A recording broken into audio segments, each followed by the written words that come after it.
got to step up. He needs to swing out. The bomb's been planted already, so money's in their favor, but NATO, he saved them before, and this could be the round where he does it all over again. Picks up the AK, and now they've got 2 rifles, and the CTs have got one thing on their mind, and that is to save these weapons.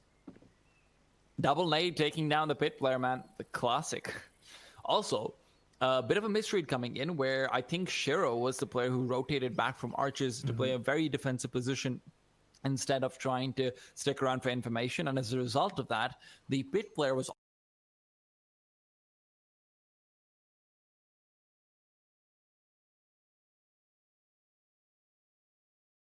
Yeah, usually it's a bit more informed than simply, I've got a feeling, which it seemed to be for that early rotation towards B. It was actually a triple nade, as far as I'm aware, as well, towards pit. So they're very dedicated to that idea. I thought maybe there was a chance that Gambit Youngster's player gets away after just the 2 sail through, and then the 3rd one comes in straight after. So it's a good read from Nordavind, considering it was a poor buy coming into it, but they have stolen the round away. So those first 2 fast kills over towards A is all they needed, and a good and timely flash over towards the B side of the map does deter the initial aggression from that CT side.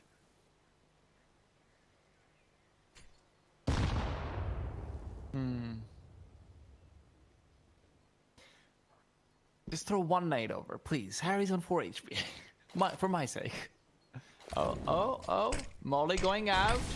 That is good old banana retake. Molly coming in very early, actually. You don't normally see it up until around the minute mark, but Nafani, he's moved forward to a point where the flashbang can be coming through, and there he goes. He's taken control, and he has gone over towards the sandbag. Molotov comes in, but Nordavind have got all their procedures down for this. Immediately Molly off the sandbags, force the CTs out of position, but they still have committed pretty heavily towards this B bomb site, and regardless of that, it seems like Nafani is rotating over, but now he's unsure. He's stuck midway over at CT spawn, and somehow Nordavind have outplayed them just by standing still in place. Csgo is now down. HS baits out the shot, and he's fine. Supra will be spotted soon, but not before he gets 2 kills, and he even runs away. The bomb was dropped, and Nafani coming in from behind means that Csgo no longer, not Csgo, rather Nafani.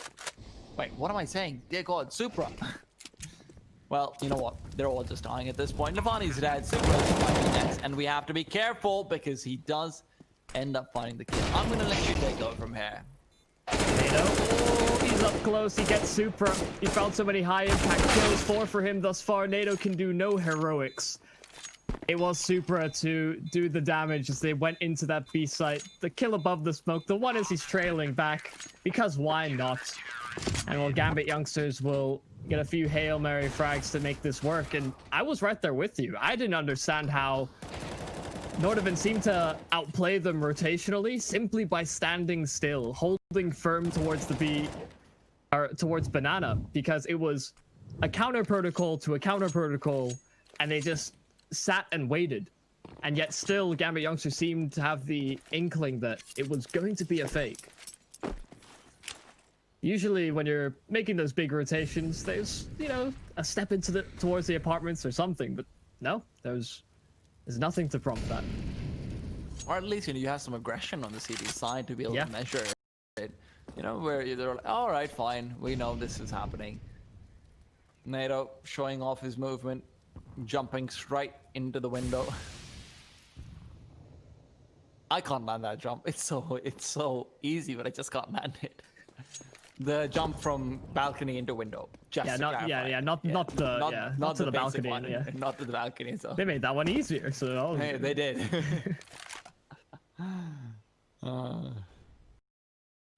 God, I missed that so many times. But we'll have to see if there's any sort of change for Gambit Youngsters. They've been playing these passive positions a number of times, especially when they've had Csgo on the AWPs. Fancied a peek, but never lingering around for too long. No real support or setups, it seems, to get that online too early. With them being positioned over at B, Nafani Jiggle peeking over towards the arches as well. Waiting for a flash, trying to peek alongside it. They line up up for him as well, but it's still only the one frag that's traded back. Good damage on towards Nato Sapphics, however. Beautiful spray over there, but just can't finish it off. Axel in the meanwhile got one, repositions for more, and he will take down NATO.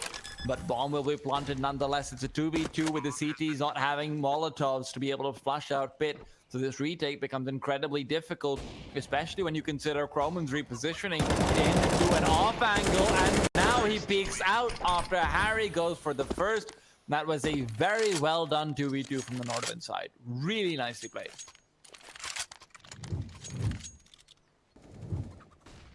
See, I feel like the stars are aligning. You know, you asked me for the prediction. I believe in the Nordavind side. And they're coming up to play again on this map. They get off to these hot starts. We saw it on Vertigo as well. They got a pretty considerable lead at some point. And while, I mean, if you want to head over and check out our partners over at Hellcase, you can do exactly that. We've got some codes for you to use. It's a great time. It's the biggest and most well-known case opening website with almost 100 cases. Updated case battle, upgraded, dozens of giveaways per month, and absolutely unique features. You don't get bored with Hellcase. There you have it. Night of Suffix. Quick kill. Has he opted yet? I don't think he has, right? On the T side. I don't think so, no. The buys have been awkward at times for Nordavind. They've had pistol wins. Won the Tech 9 round. Well, hopefully Gambit youngsters have realized that it is time to rotate now. But at the same time, I will always understand if you just want to save in these situations. I personally prefer the CTs trying to go for exits. You never know. Maybe you can get a gun away. Maybe you can just take an AK forward, get HS's M4 back out of his hands into yours. But obviously, there is a certain value to having the additional pistol upgrade. I personally don't think it's enough, but I understand. Like I'd get Nafani saving because the Kevlar is obviously very important. But beyond that, I would like to see more exits. Yeah, I'm probably in agreement as well. As even just going for a kill where maybe you dive bomb to try and kill these players, saving into the side of the pit. Kind of like a Doja nade, but instead you just throw yourself. Plus, the $300 matter a lot more to the CT side than they do the T. So, like, if you get a kill on CT side, $300 is actually a pretty big deal. Yep. One thing I do have to quickly take note of, though, because I've been like really triggered by this 3 times now. Csgo has head armor when the entirety of his team doesn't. This has happened multiple times over. And the only logic to it which I can think of is that as an opper, maybe when he gets a shot, maybe he's worried about getting wallbanged through a wall with a rifle. But Inferno's not really a map where there's that many wallbang spots. So I don't know, man. I find that questionable, personally. Yeah, the worst of it would likely be a peek towards sort of top barrels over a banana. Yeah. That's not something we've seen him do all too often either. So maybe this is the round. I mean, it looks like he's headed over toward the A side. Yeah. Okay. I mean, yeah, it's probably not the round.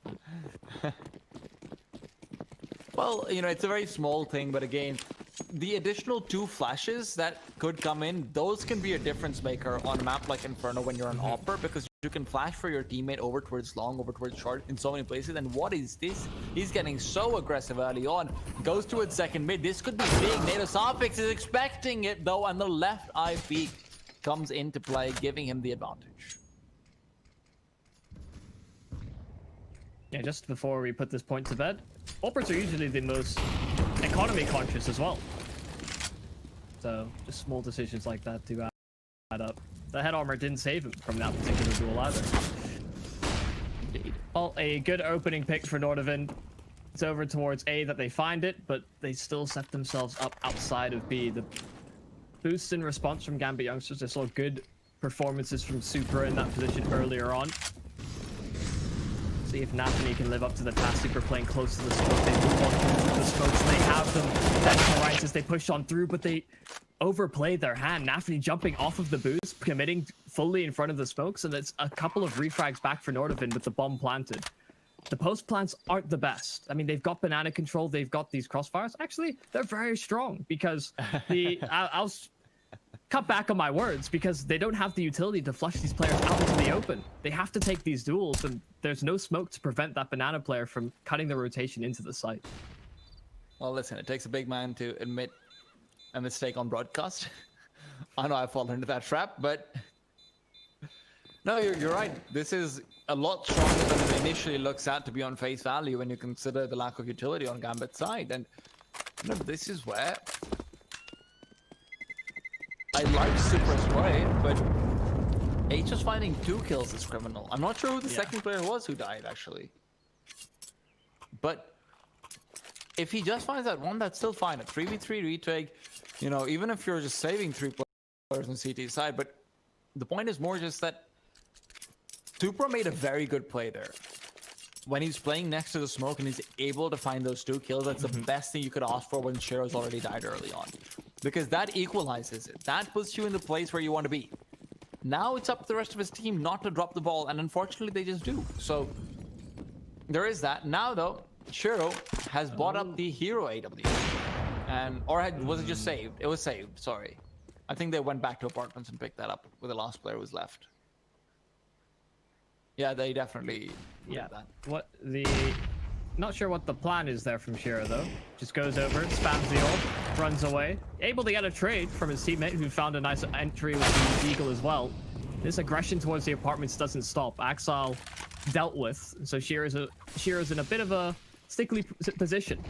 There's pressure from the apartments, from lane as well, and they're moving up quickly. A tag as they move on through. Super there to cover as they push on through. Shiro frantically looking for a peek here with the AWP. The Molotov will push him out into the open, but he's staying alive for so long. They can't find the space to track him down. Tensky's all that's left, and he has the pit to play off of. Oh dear. Tensky's found that first kill. Now the 1v1 becomes a lot easier, but not easy at all. You still have to contend with Nafany. Very capable, and his position is unknown. He was on short earlier, and Nafany baits out the peak. Gets the kill. Perfect timing as well. All off the back of some... Honestly, Shiro hit some really good shots, but the fact that Inters gets the first kill before he traded away, that's huge. That puts him in the 3v3 position where the apartments player now feels confident enough that he doesn't need to back off. So he keeps on pushing forward. He finds that first shot, which could have been a kill, but it's a first shot, which is enough damage for the Deagle to come in later on and find the kill, which Shiro couldn't do. So really good stuff, but Harry now pulls out the SMG, finds that first kill, and HS and Native Sophics can follow up and get a bit more done. 3 versus 2. Axel maybe thinking of going through the smoke. Nade is good, Nade is great, but Nade is not enough. Unfortunately, even gets clipped on the edge of the coffin, and that's why it doesn't do damage to HS. So it's unfortunate all around. Yeah, in a position where Gambit Youngsters again may just be looking to save. The Molotov sailing on through to try and incentivize a peak, but Axile's low HP and he's trapped in towards construction. He's still holding and containing HS as well, making sure that this isn't a gun that can be saved. Eventually they'll have to make exits of their own, and well, HS, he jumps, he checks the corner, he takes the fight. Nordavind keep 3 up, get themselves an 8th round. And the idea of aggression from Gambit Youngsters, it's good. It's nice to change things up every so often on the CT side. Maybe not when they're rushing full towards you, and usually when that does happen, teams will try and bail out, either throwing utility to allow them to escape or just to slow down the push from Nordavind. They take the fights and they don't come out with a favorable trade, and it's just not enough time for those A-side players to make it in time.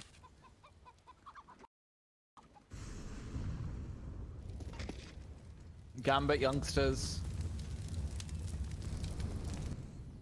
Oh dear. Interest is also right around the corner. I've seen this before, but he's only good for 1. Shiro's position is still incredibly good to come and follow up though. The question is, does he have it in him to do so when there's a Molotov under his feet? No, he doesn't. Backs off, and it's Nafany who actually brings it back to a 4v3. Supra playing from Graveyard is a big threat. If they don't find him early on, that could be all they need to deny the bomb plant and set themselves up for another 2v2, but Tensky's found Nafani on the lurk in the back lines. Now in doing so, he does reveal his position, but you can see Gambit Youngsters, they are not confident to go for a full stack. I do not like this play very much. I would have really liked them to be sticking around here.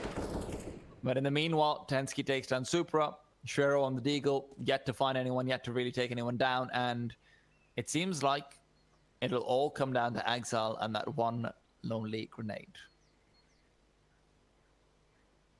Yeah, Shiro's going to miss the timing as well on the player sort of lingering in towards middle.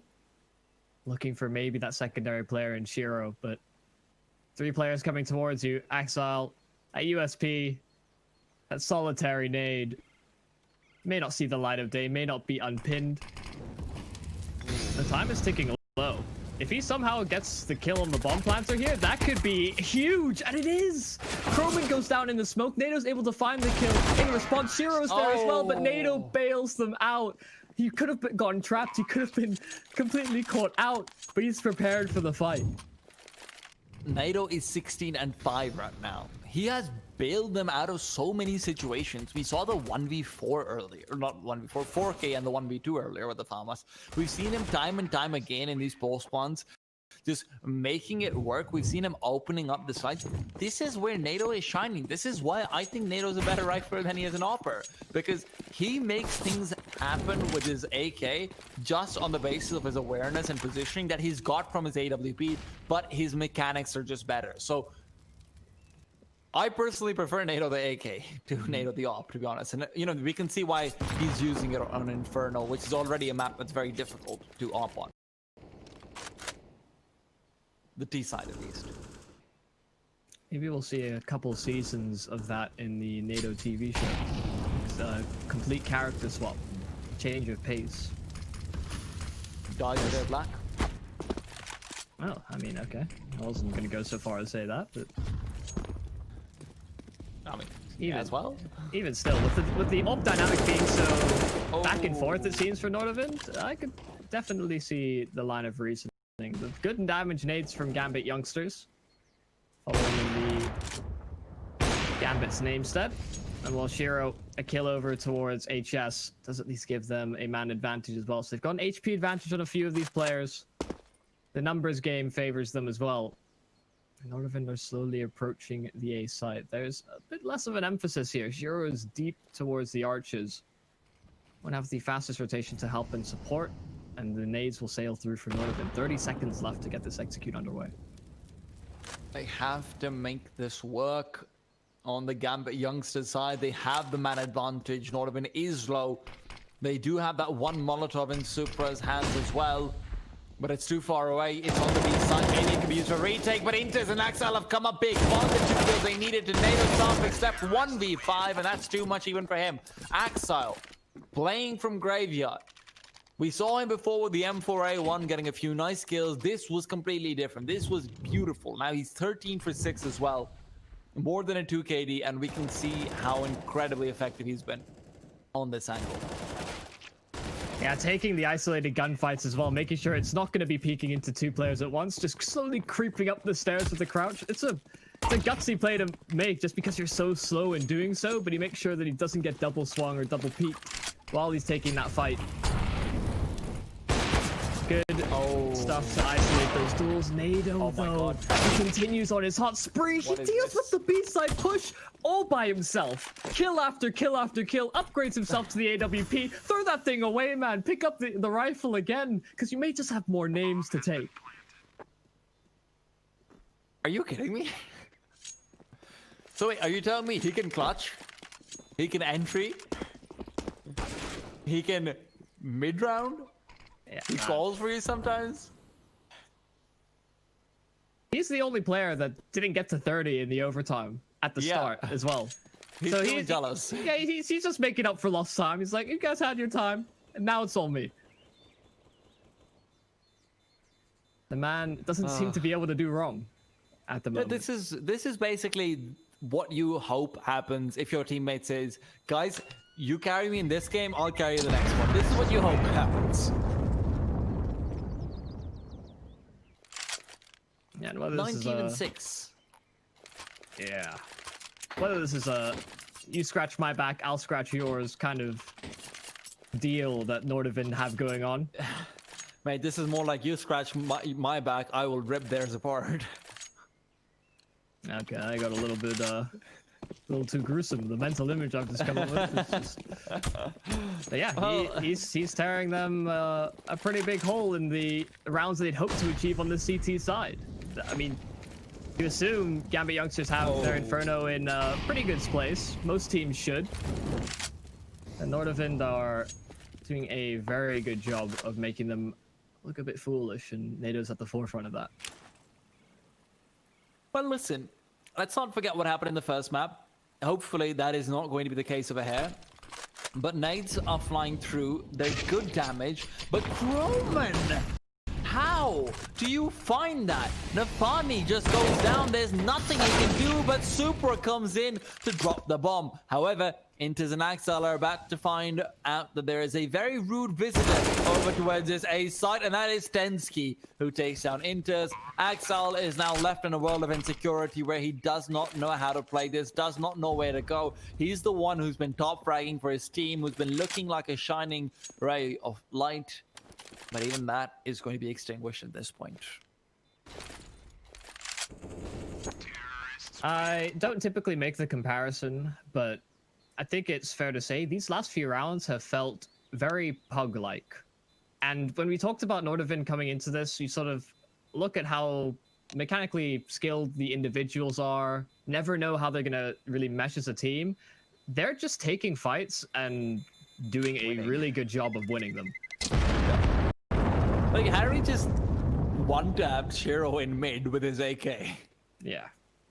Shiro was upping, for context, in case anyone was like, maybe he's on 4. No, he's upping. He's scoped down. And Harry's like... The AK, it one-taps, of course. Of course, that is why it has one bullet headshot. Yeah, it's a bit scary, because I'd sort of been more towards your side in that I thought Gambit Youngsters would have this series, but Nordavind are really impressing just in terms of being able to show up when they need to, just getting great performances out of players like NATO on this map. But you had Harry, HS on the previous map. You had moments from so many of the Nordavind players on Vertigo to give them that map advantage. It doesn't seem like they're slowing down the second map. HS will have to reconsider his choices in this round, considering he's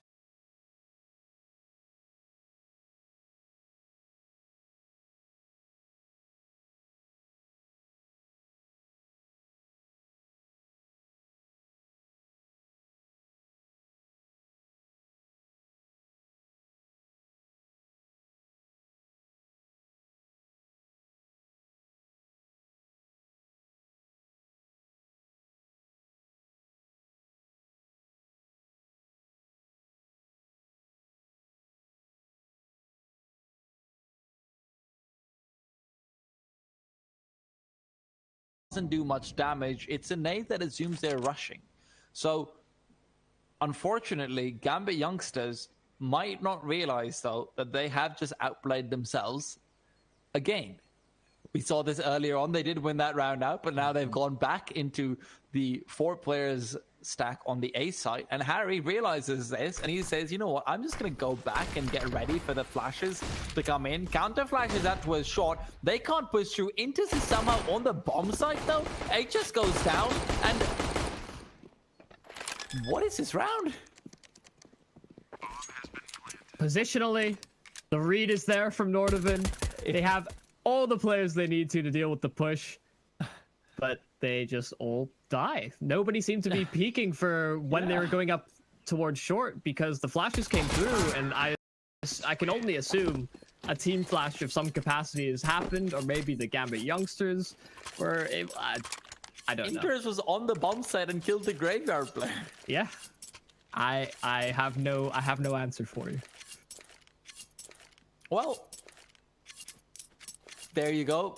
Good old loop bet's got us covered regardless. The The pistol round may not have gone their way, but the odds definitely are. Our betting partners over at LootBet, they are still very, very certain of the victory of Nordavind to be a great possibility.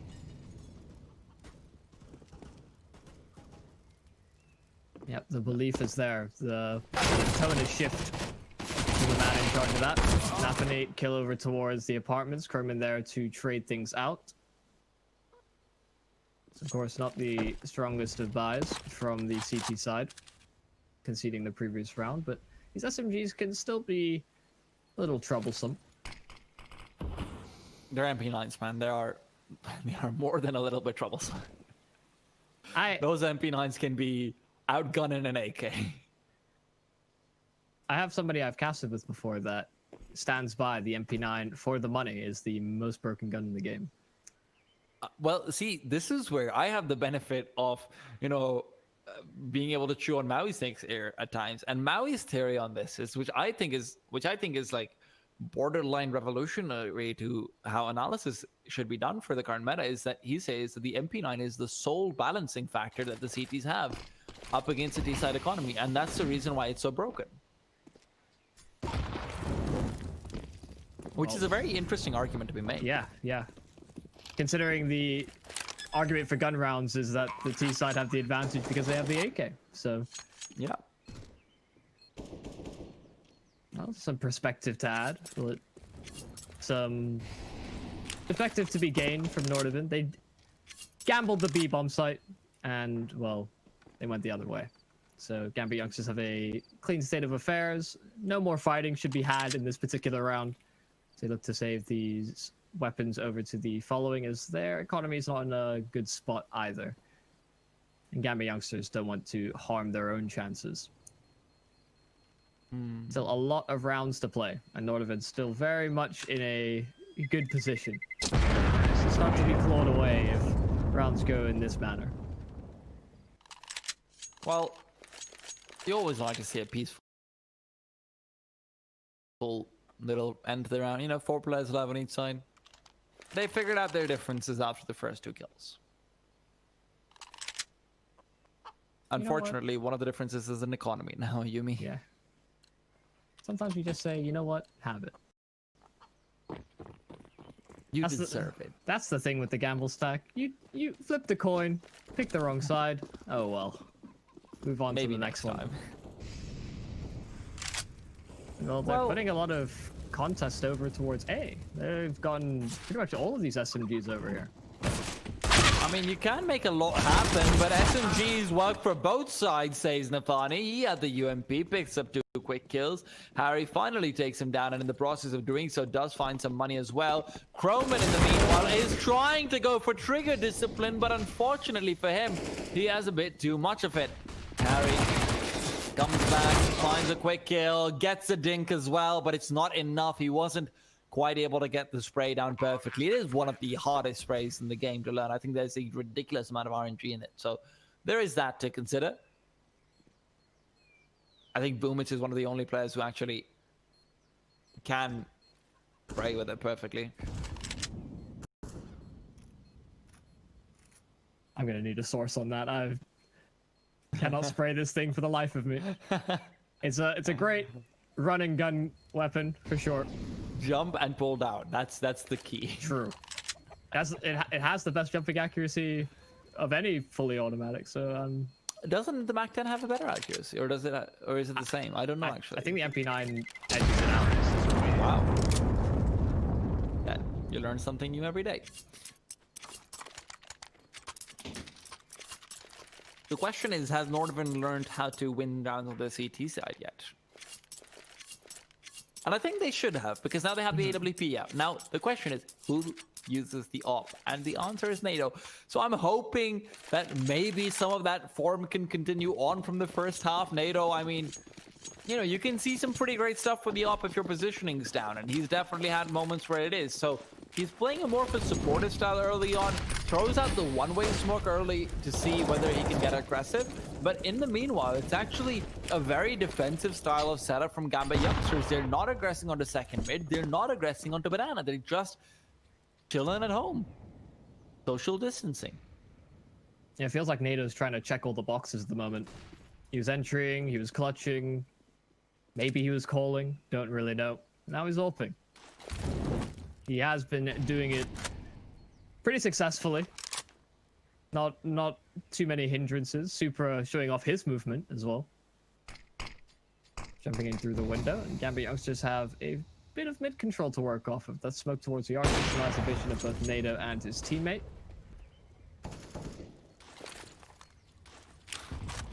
Just a drive-by grenade chucked out from HS.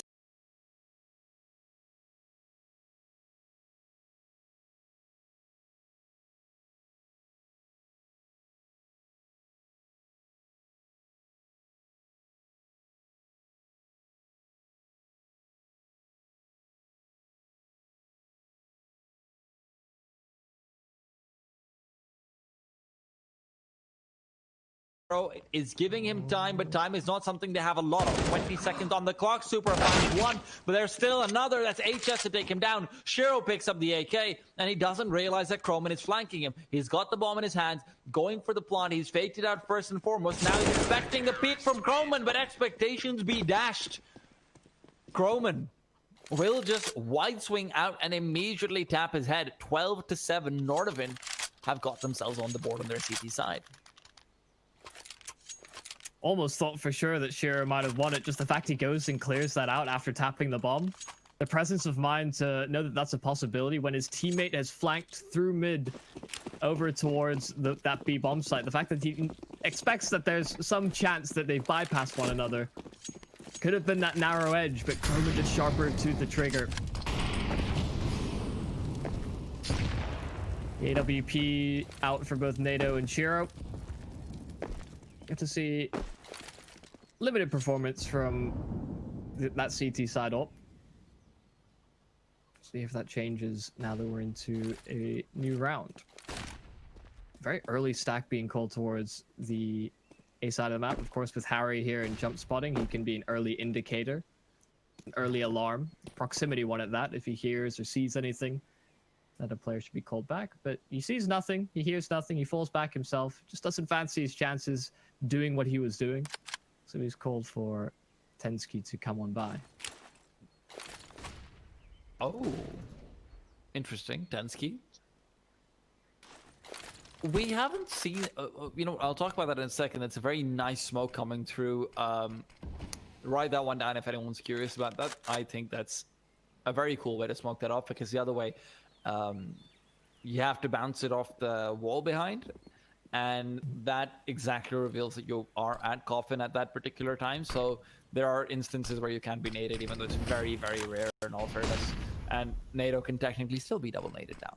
However, no nades on Gambit Youngsters, and they have all gone over towards the A bomb site. So Nordavind over-rotated on their own. And let's see how this defense holds out. Oh, first kill in from HS. Croman on the balcony. Hasn't spotted anyone. Gets the lineup as they converge. Falling, descending. He gets shots and tags. HS able to find the frag, and he gets 3.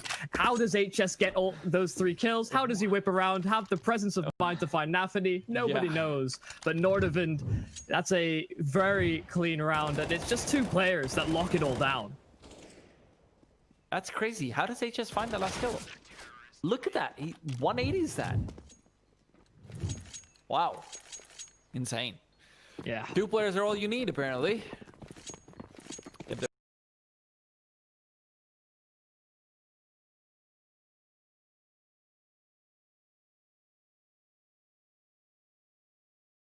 If 50 skin in the game. It's very cool. The Mendy. And they're trying to sneak out a quick round win with pistols. You know, if Nordavind could do it, maybe they can. 7 rounds on the T side so far, but they just... Oh no, he's also got another one. Tensky needs to be careful not to lose his gun, though. He does get a lot of damage, so this UMP can clean them up. And I'm telling you right now, that was just a next level play from Tensky. Axel finds a kill with the Glock, which really should not have happened in the meanwhile, but that was just a next level play from Tensky, because he knew that there's a UMP behind. So he just weakens them both up, and then the UMP comes in and cleans them all up. See, look, Harry knows. Perfect team play. A selfish player, throwing his body at the problem, allowing his teammate to get the kills. That's true support. Yeah. And now you guys know what a real support player is in Counter-Strike. These Reddit discussions can end now. Don't kill them. Let me kill them. Oh, the collateral! He goes through the smoke, he just fires off, hoping for a Hail Mary, and it's there!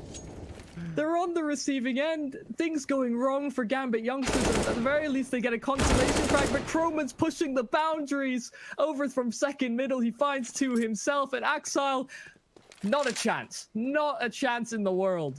He didn't even get to really shoot at anybody, and everybody around him has fallen. Axel left in a 1v4. He is he's unhappy. As would anyone be. Consolation is needed, but consolation kills are kind of pointless at this point. I mean, you know, Gambit Youngsters did come back and take it to a 15-15 from a 15-10 before, so technically any kills he gets over here are big, but the problem is next round they don't have money on the team line, so it's really concerning. That was a $2,900 loss bonus. Yeah.